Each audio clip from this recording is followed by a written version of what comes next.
अस्सलाम वालेकुम।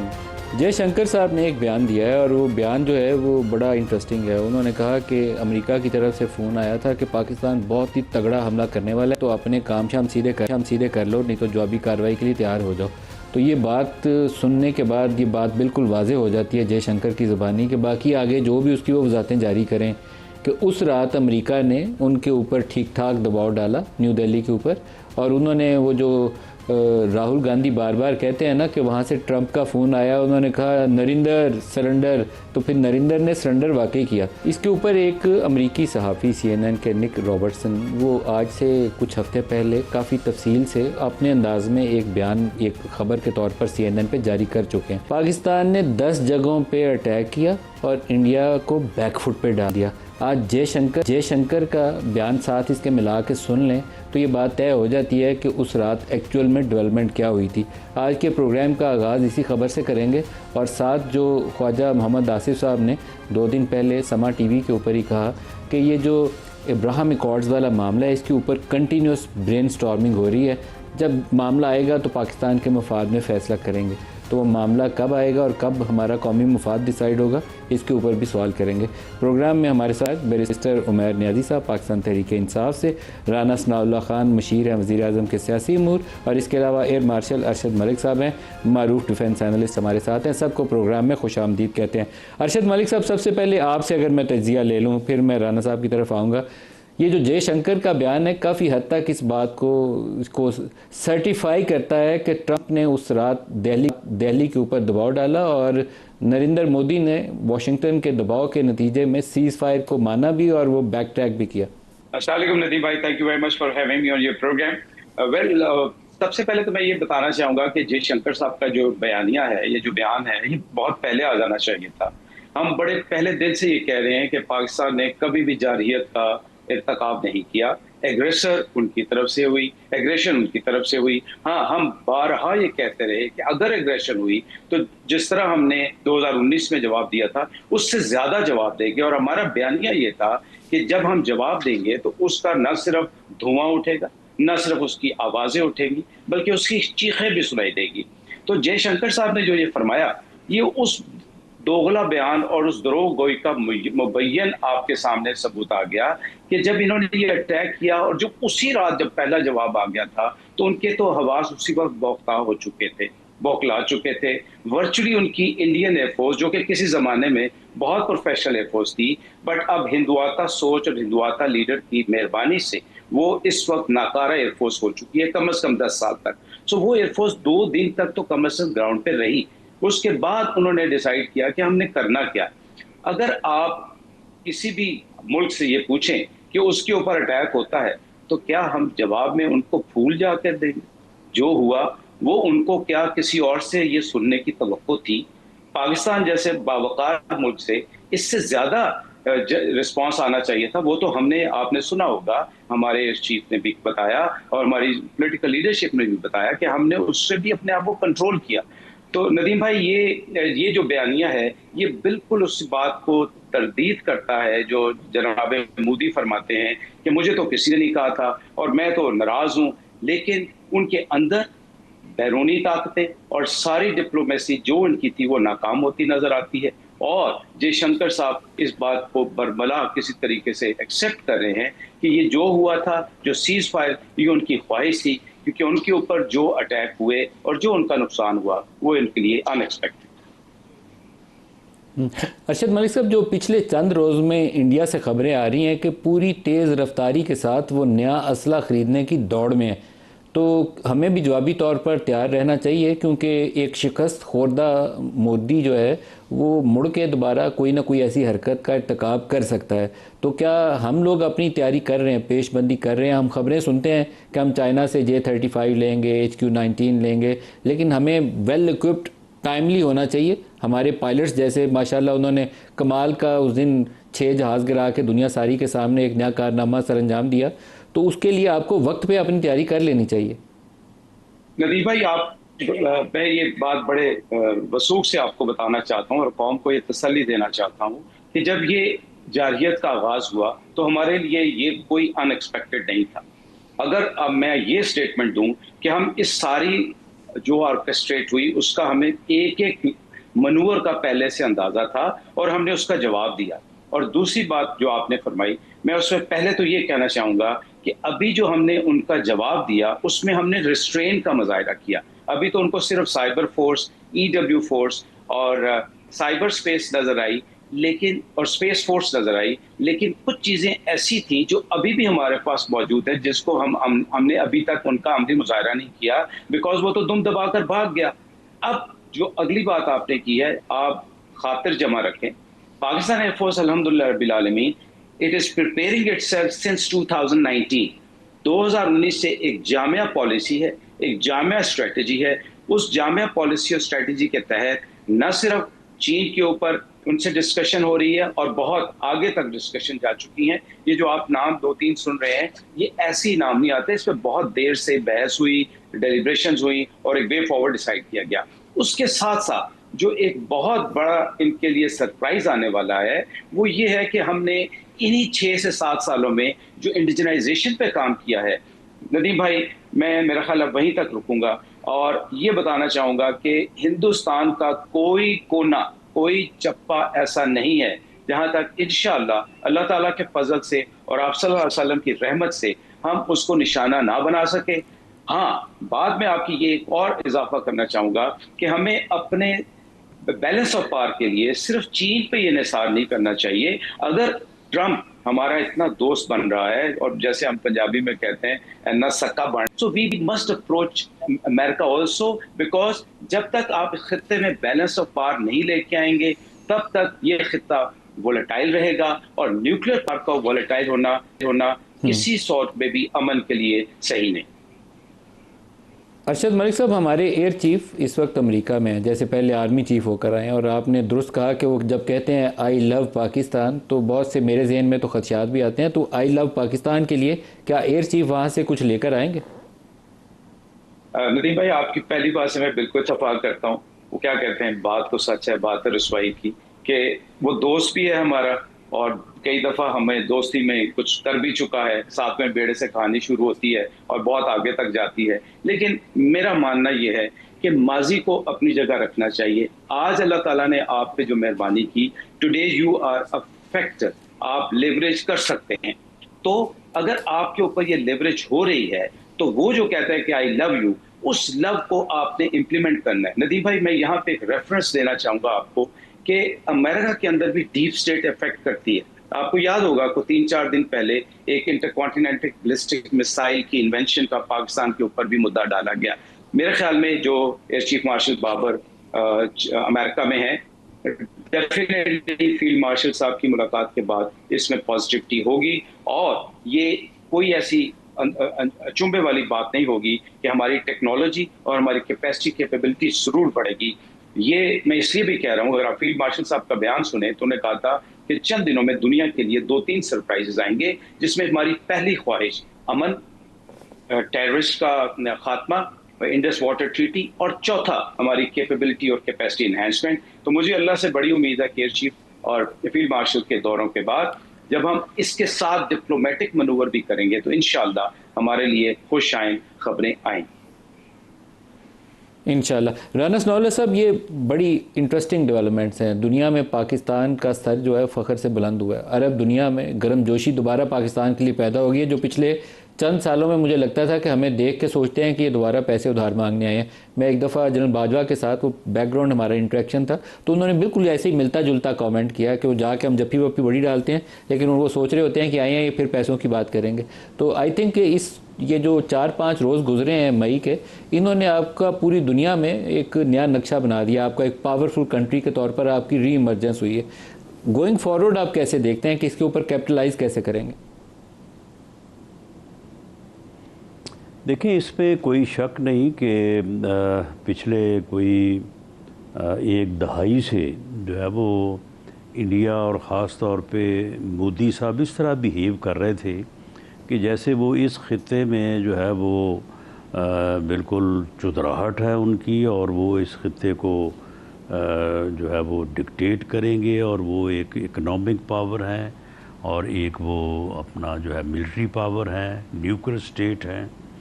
और अब तो ये था कि वो अक़वाम मुत्तहिदा में जो है वो ख्वाहिश कर रहे थे कि उनको एक सुपर पावर के तौर पे जो है वो माना जाए और उन्हें राइट ऑफ वीटो का इख्तियार जो है वो दिया जाए। तो अब ये देख लें कि इन 4 दिनों में जो है वो इंडिया जो है वो कहाँ था और कहाँ से वो गिरा है और किस तरह से वो ज़मीन बोस हुआ है। और पाकिस्तान के मतलब जो एक कमज़ोर स्टेट का, बल्कि इंडिया तो एक झैली स्टेट के तौर पे जो है वो नक्शा पेश कर रहा था, पाकिस्तान किस तरह से न सिर्फ कि एक बराबर की जो है वो रियासत, मुल्क और एटमी क़ुव्वत के तौर पे, बल्कि उससे भी जो है वो बालादस्त होके जो है वो पाकिस्तान जो है वो सामने आया है। और पाकिस्तान ने हर महाज पे, वो जो है वो मिलिट्री का महाज हो, जंग का जो है वो मामला हो, या वो डिप्लोमेटिक साइड हो, या वो इस्लामी मुल्कों का जो आपस में एक दूसरे को जो है वो सपोर्ट करने का मामला है, यानी हर महाज पे पाकिस्तान ने जो है वो बहुत ही बेहतर अंदाज से जो है वो अपने आप को पेश किया। और अल्लाह ताला ने, राना साहब, इस बात का कितना ख़तरा मौजूद है कि आप भारत की तरफ से दोबारा किसी जारहियत को देखें पाकिस्तानी बॉर्डर्स के ऊपर, क्योंकि वहाँ से जो बयानात आ रहे हैं ये एक एक्सट्रीमिस्ट माइंडसेट है जो इस वक्त हुकूमत कर रहा है भारत के अंदर। अटल बिहारी वाजपेयी का ताल्लुक भी बीजेपी से था, लेकिन वो एक डिफरेंट पर्सन था। वो जब इधर लास्ट टाइम भी उन्होंने विजिट हुआ था तो उन लोगों से वो वाइब्स नहीं थी मिलती जो नरेंद्र मोदी से मिलती हैं। ये तो जैसे वो टीटीपी टाइप लोग होते हैं ना, उस टाइप की से वाइब्स आती हैं। तो अगर वो दोबारा ऐसी किसी जारहियत का इर्तिकाब करता है तो उसके लिए क्या हुकूमत तैयार है? देखिए, इसकी 2 साइड्स हैं। एक तो इसकी जो है वो मिलिट्री साइड है, तो उस साइड पे तो हमारी जो है वो पूरी तैयारी होनी चाहिए और बिल्कुल इसी तरह से हमारी मुसल्लह अफवाज और सरहदों के मुहाफ़िज़ जो हैं वो खा फ़ज़ाओं में हों, समुंदर में हों या ज़मीन पे हों, वो इसी तरह तैयार हैं और इसी तरह वो अलर्ट हैं कि शायद किसी भी लम्हे जो है वो दुश्मन जो है वो इस किस्म की जारहियत का, इस किस्म के कमीनेपन का जो उसने मुज़ाहरा किया 6 और 7 मई को, वो कर सकता है। और ऐसा ही अलर्ट होना चाहिए, ऐसी ही जो है वो तैयारी होनी चाहिए।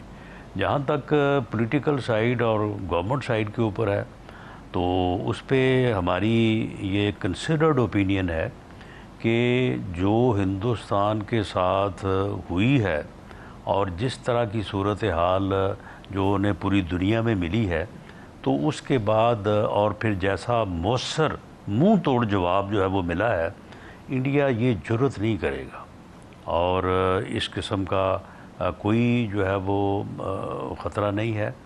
मामला ये है कि मोदी को वहाँ पे जो है वो अपनी जो है वो सियासी तशख़्ख़ुस के और अपनी जो उसकी पॉलिटिक्स है, इलेक्टोरल, उसके लाले पड़े हुए हैं।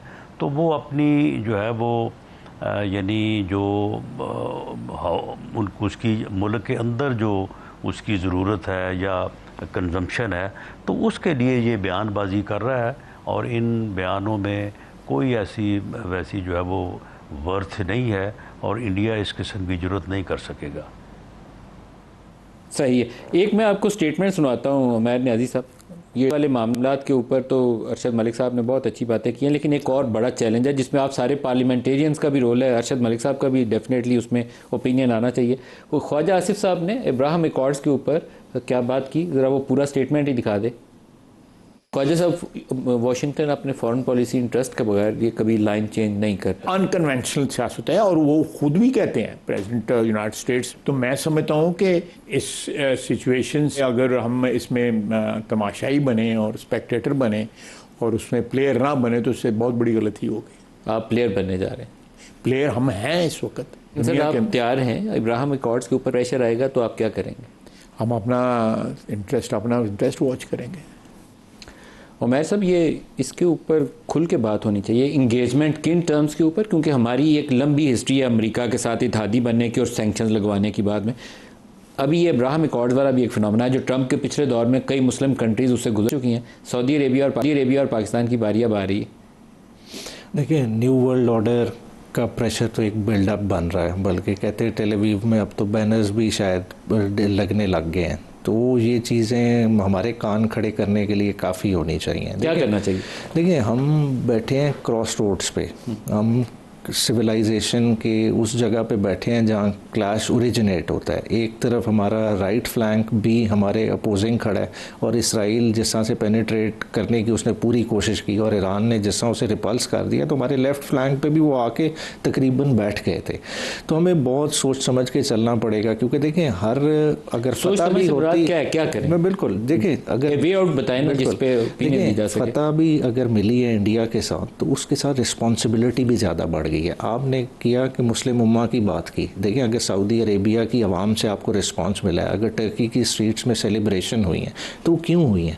क्योंकि वो आपको एज ए मुस्लिम रीजन का एक मेन प्लेयर देखते हैं। अगर आप इंडोनेशिया बहुत खुश हुआ है, अजरबैजान खुश हुआ है, टर्की और सऊदी अरेबिया में बहुत सेलिब्रेशन, और उनकी हुकूमतों ने नहीं, उनकी आवाम ने मनाई है। तो जब इस तरह का सेंटिमेंट उनकी आवाम में हो, तो फिर आप स्टैंड अलोन बेसिस पे फैसला नहीं कर सकते। अगर सऊदी अरेबिया कर ले फिर क्या करें? देखिए, सऊदी अरेबिया कर ले तो वो सऊदी अरेबिया की अपनी पॉलिटिक्स है। पाकिस्तान अगर अपने आप को लिंक करता है, चाहिए या नहीं करना चाहिए? हमें 100% उनके साथ अपने आप को नहीं लिंक करना चाहिए। क्या हमें अब्राहम अकॉर्ड्स का हिस्सा बनना चाहिए या नहीं बनना चाहिए? हमें नहीं बनना चाहिए। नहीं बनना चाहिए, वाज़ेह पॉलिसी बिल्कुल हमारी वाज़ेह होनी चाहिए। क्योंकि देखें पाकिस्तान, देखें प्रेशर्स जितने भी हों, देखें पाकिस्तान आज भी अगर डिफेंस के लिहाज से देखें, पाकिस्तान ने अपनी मदद आपके तहत या चाइना की मदद से की है। देखें F-16 तो वही तैयारे हैं जिनकी मेंटेनेंस भी आज भी US की जिम्मेदारी है। प्रेस्लर अमेंडमेंट्स के ज़रिए सैंक्शंस लग जाएँ, जो प्रॉब्लम्स आ जाएँ, आप तो अपने जहाज़ को भी नहीं सही तरह से चला सकते कि उनके कोड्स भी अमेरिका के पास हैं। टेक्नोलॉजी ट्रांसफ़र वो आपको करना नहीं चाहते। जब इस तरह की सूरत हाल हो, आपको समझ आ जानी चाहिए कि आपका असल इंटरेस्ट कहाँ लगता है। देखिए, रीजनली हम स्ट्रॉन्ग नहीं होंगे, हमारे रीजनल ट्रेड बैरियर्स नहीं उठेंगे, हम नहीं सर्वाइव कर सकते। अरशद मलिक साहब, इसके ऊपर आपसे राय चाहता हूँ। ये बड़ा थॉर्नी इशू है और लगता यह है कि सऊदी अरेबिया और पाकिस्तान को इस मामले में क्लब करके दबाव में डाला जाएगा और वो जो मोहब्बतें हो रही हैं बड़ी पाकिस्तान में, कहीं पीछे उसके हो सकता है कि बिगर पिक्चर में ये चीज़ भी सामने आ जाए। नदीम भाई, मैं आपकी इजाज़त से, ऑल्दो ये मेरा डिपार्टमेंट नहीं है, आपके पास बड़े अच्छे लोग बैठे हैं जो आपको कमेंट करेंगे, लेकिन एज एन इंडिपेंडेंट मेरी ओपिनियन ये है। इसकी थोड़ी सी बैकग्राउंड देखें। आज या कल में आपने वो क्वाड अनाउंसमेंट भी देखी होगी जिसमें ऑस्ट्रेलिया, जापान, अमेरिका और इंडिया ने एक स्टेटमेंट दी है और ढके छुपे लफ्जों में बड़ी, जो हमारे लिए लम्हा फिक्री है। दूसरी तरफ अगर आपने एक और स्टेटमेंट पढ़ी हो जिसमें SCO में इंडिया ने किसी तौर पे भी इजराइल को कंडेम नहीं किया, और वो जो स्टेटमेंट निकली है जिसमें सबने इसराइल को कंडेम किया, उसमें उन्होंने कहा कि जी इस डिस्कशन का हम पार्ट नहीं। नदीम भाई, जहां तक मेरी जाती राय है, हम अब्राहम अकॉर्ड का हिस्सा उस सूरत बिल्कुल नहीं बन सकते जहां पे हमें इसराइल को तस्लीम करना होगा। उसकी वजह बड़ी क्लियर, 1995 से लेके जब तक हमें होश है, जब मैंने 1978 में फोर्स ज्वाइन की, तो मुझे आज उस वक्त से लेके आज तक जो सबक मिला और जो मुझे इजराइलियों के साथ इंटरेक्शन हुई और जो मेरी ग्रूमिंग हुई है, वो यही है कि मेरा अजली दुश्मन तो मेरे मशरिक की तरफ है, लेकिन उसके ताने बाने इजराइल में जाके लगते हैं। तो ये कैसे मुमकिन है? अब ये जो क्वाड कॉन्फ्रेंस, अच्छा एक और नदीम भाई, आप जरूर आप पढ़ने वाले आदमी है, पढ़े लिखे आदमी, ये जो UK के प्राइम मिनिस्टर की आज स्टेटमेंट आई है ऑन इस्लामाइजेशन पे, वो भी आपकी नजर से गुजरी होगी, वो बड़ी खतरनाक स्टेटमेंट। तो ये कहना कि ये स्टेटमेंट्स डीप स्टेट एक्टर्स के होते हुए हम अब्राहम अकॉर्ड का हिस्सा बन जाए किसी और मुल्क की खुशनुदी के लिए, मैं इससे मुत्तफिक इसलिए नहीं हूं। कोई मुल्क किसी की जंग नहीं लड़ता, हर मुल्क अपने मफादात का तहफ़्फ़ुज़ करता है। अगर आज हम लव बर्ड हो रहे हैं तो हमें अपने मफादात वहां तक पहुंचाने चाहिए, अपना पॉइंट ऑफ व्यू क्लियर करना चाहिए और ये बता देना चाहिए कि जहां तक पाकिस्तान की सालमियत गारंटीड नहीं हो सकती, हम किसी ऐसे शाखसाने का हिस्सा नहीं बन सकते। ये मेरी जाती राय, मैं डिप्लोमेट नहीं हूँ, मैं सियासी आदमी नहीं हूँ, बट ये मेरी बिल्कुल एक आम आदमी या जो एनालिसिस मैं करता हूँ अपनी फौज के लिहाज से, और उसके लिहाज से आपको तैयार होना चाहिए। मैंने पहले स्टेटमेंट दी कि हमने हिंदुस्तान का कोई कोना ऐसा नहीं इंशाअल्लाह अल्लाह के फजल से जहां हम नहीं पहुंच सकते, लेकिन हमें अपने आप को तैयार करना है जंग के लिए और किसी भी वाक़े के लिए किसी और डायरेक्शन से भी अगर वो आती है। मैं ब्रेक ले लूं राना से, अभी हम इस टॉपिक को कंटिन्यू करेंगे क्योंकि ये बहुत बड़ा मामला है। आप लीडर हैं, आप इस कौम की रहनुमाई करेंगे। ब्रेक ले लें, ब्रेक से वापसी पे आपसे इसके ऊपर राय जानूंगा। हमारे साथ रहिए।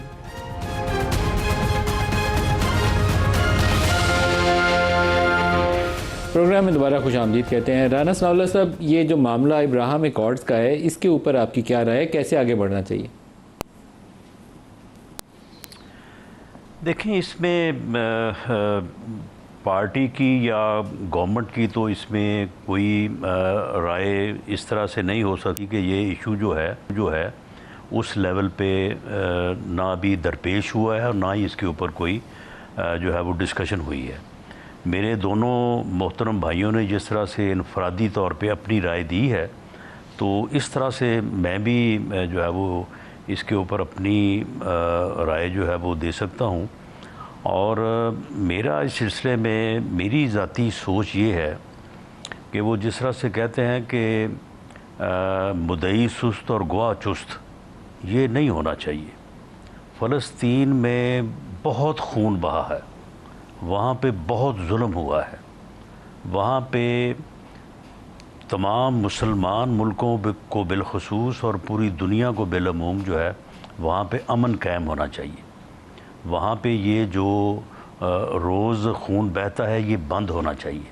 और इस मकसद के लिए अगर वहाँ पे कोई भी किसी किस्म का कोई मुआहदा होता है, अब्राहम मुआहदा या जो भी कुव्वतें वहाँ पे इन्वॉल्व हैं, क्योंकि बाकी तो सारे लोग जो है वो सफारती और बयानात की हद तक ही जो है वो मदद कर रहे हैं ना, जो लोग वहाँ पे बराह रास्त जो है वो इसमें इन्वॉल्व हैं, तो उनके दरमियान अगर कोई मुआहदा होता है और अगर उन अरब ममालिक को जो फ़लस्तीन में जो नुमाइंदा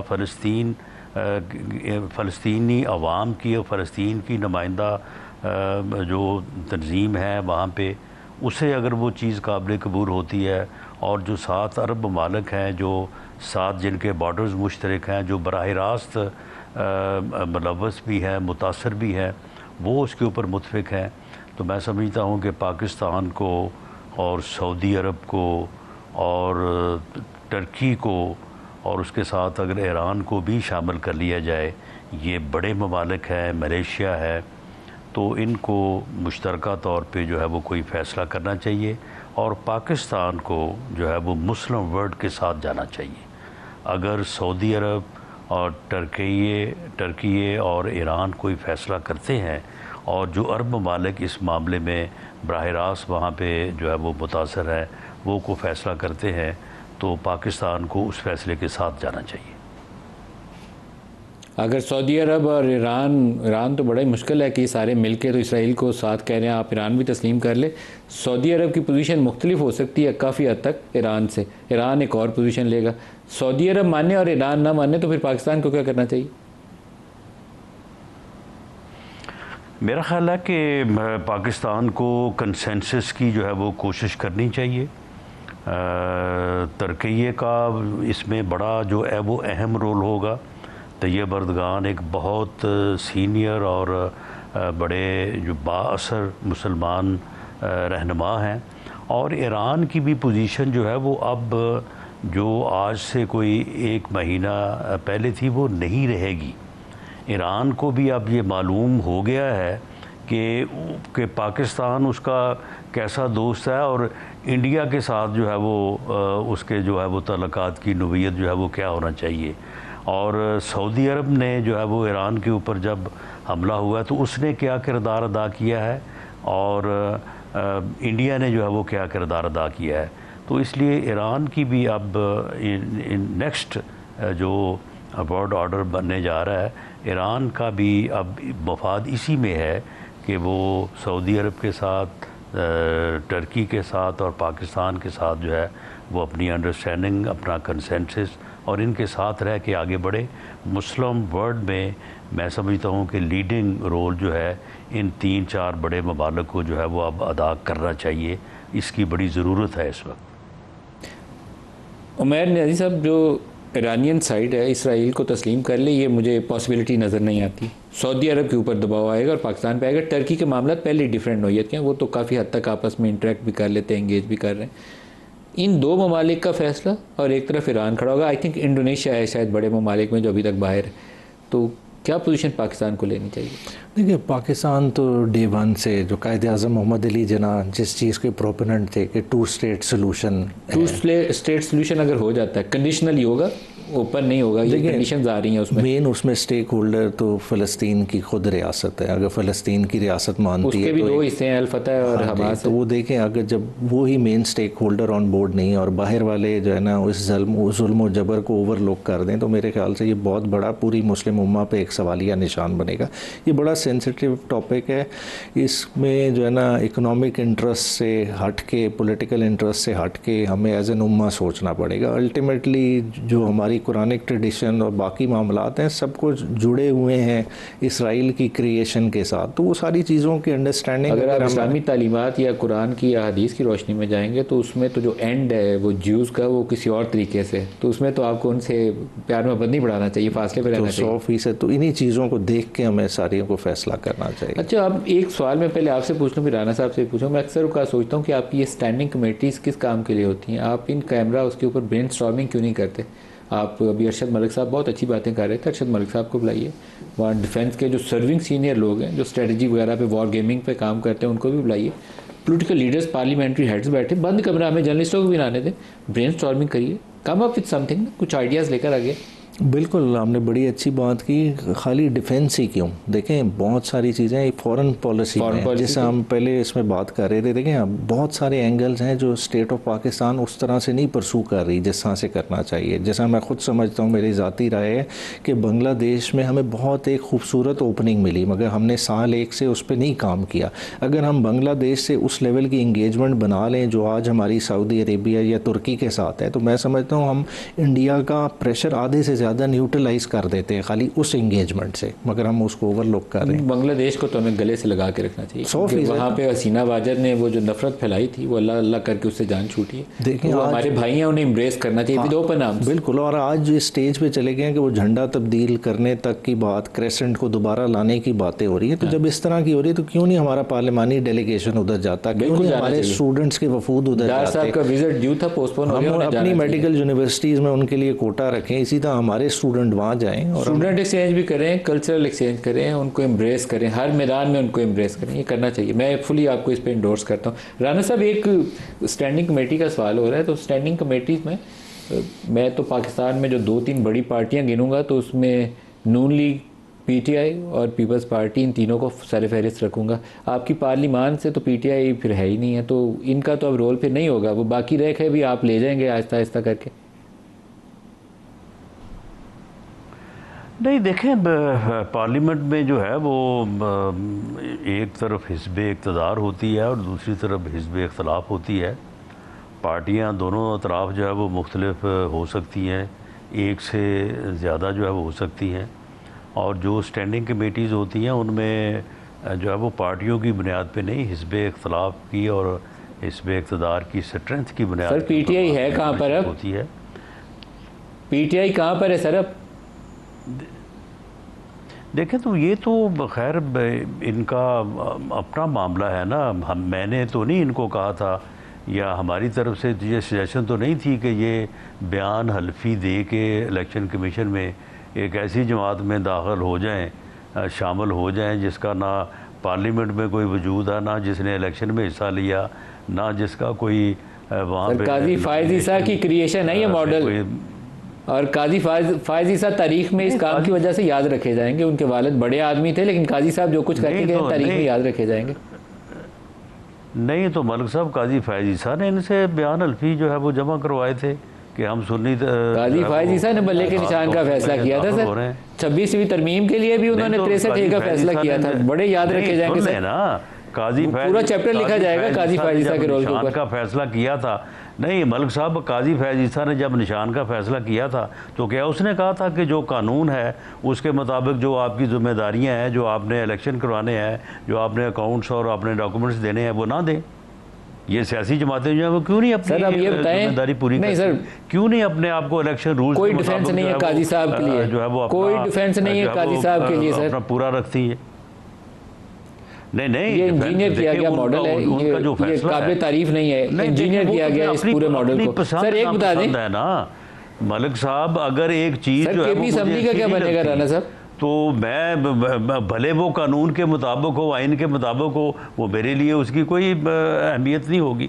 लेकिन मामला ये है कि वो सर, आपसे शेर का निशान सेनेट में जब छीना गया था वो कानून के मुताबिक था या कानून के खिलाफ था? मौजूद है क्या जी? सर, जब आपसे शेर का निशान सेनेट से छीना गया था वो कानून के मुताबिक था या कानून के खिलाफ था? वो हमारा मौक़िफ़ है कि वो कानून के मुताबिक नहीं था, और लेकिन वो ये भी ऐसे ही तो है हुआ ना। सर ये बताएं केपी असेंबली का क्या बनेगा? सर केपी असेंबली का क्या बनेगा? तमाम सेनेटर जो है वो आज़ाद कर दिए गए थे, उन्होंने आज़ाद कर सेनेटर सर इनके साथ भी तो यही हुआ है सर, सेनेट में हिस्सा लिया था। सर ये भी तो इनके साथ भी तो यही हुआ है। ये बताएं अब केपी असेंबली का क्या बनेगा, बचेगी कि जाएगी? पीटीआई का नहीं सुन लेना, पीटीआई का मौक़िफ़ है कि हमारे ख़िलाफ़ जो फ़ैसला हुआ है वो दुरुस्त नहीं हुआ, लेकिन वो सुप्रीम कोर्ट का फ़ैसला है और उसमें जो वजूहात बयान की गई हैं वो दुरुस्त है। इलेक्शन वाकई इन्होंने नहीं करवाया था। सर सुप्रीम कोर्ट का फैसला गलत है, मैं आपसे इत्तेफाक नहीं करता राणा साहब, सुप्रीम कोर्ट का फैसला गलत है, उसने पूरे पाकिस्तान ठीक है, आपको सारे को खत्म करके रखा। राय रखने का हक हासिल है, लेकिन जिस तरह से आपको राय रखने का हक हासिल है मुझे भी ये हक दें कि मैं भी अपनी राय का इजहार कर सकूं। सर जल्दी में एक बता दें, केपी असेंबली बचेगी कि जाएगी, या पीटीआई की हुकूमत वहाँ गंडापुर साहब की बचेगी कि जाएगी? देखें जी, हमारी तरफ से तो इनको कोई ख़तरा नहीं है। पीटीआई को या केपीके की सूबाई हुकूमत को जो है वो अपने आप से ही ख़तरा है। ख़ुद अगर वो असम्बली को डिज़ोल्व करते हैं तो वो कर सकते हैं, और ख़ुद अगर पीटीआई का ये इरादा है कि उन्होंने अली अमीन गंडापुर साहब को फ़ारिग करना है तो ये उनका फ़ैसला होगा। हमारी तरफ से वहाँ पे कोई ऐसी मूव नहीं है, ना ही कोई इस किस्म की बात जो है वो अंडर डिस्कशन है।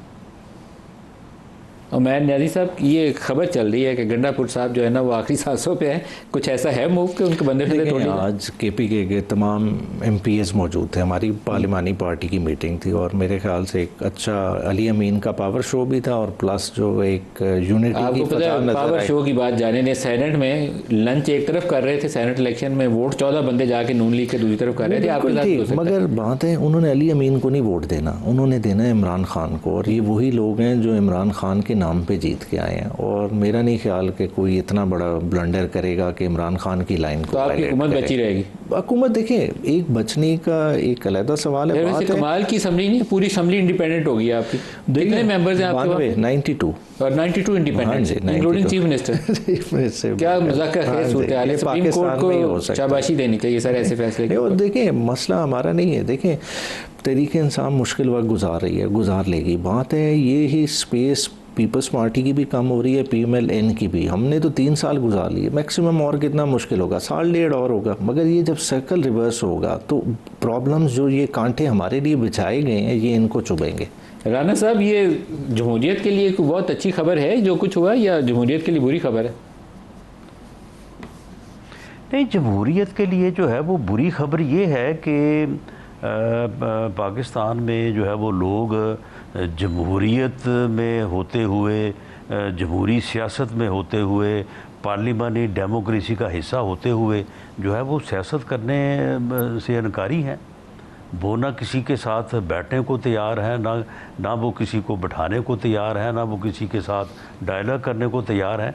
और जमहूरियत जो है वो तो डायलॉग से आगे बढ़ती है, डेडलॉग से तो नहीं आगे बढ़ती। तो जिन लोगों ने 2011 के जलसे से जब से उनको कोई अहमियत मिली है, आज 2025-14 साल हो गए हैं, जिन लोगों ने डेडलॉक के ज़रिए से जमहूरियत को चलाने की कोशिश की है, तो ये जिम्मेदारी उनके ऊपर है। और डेडलॉक से तो जमहूरियत नहीं चलती, उसमें तो फिर इस किस्म के झटके। बैरिस्टर मार्शल अरशद मलिक साहब, आप सबका बहुत शुक्रिया। आज के लिए इतना ही, इजाज़त दीजिए। अल्लाह हाफिज़।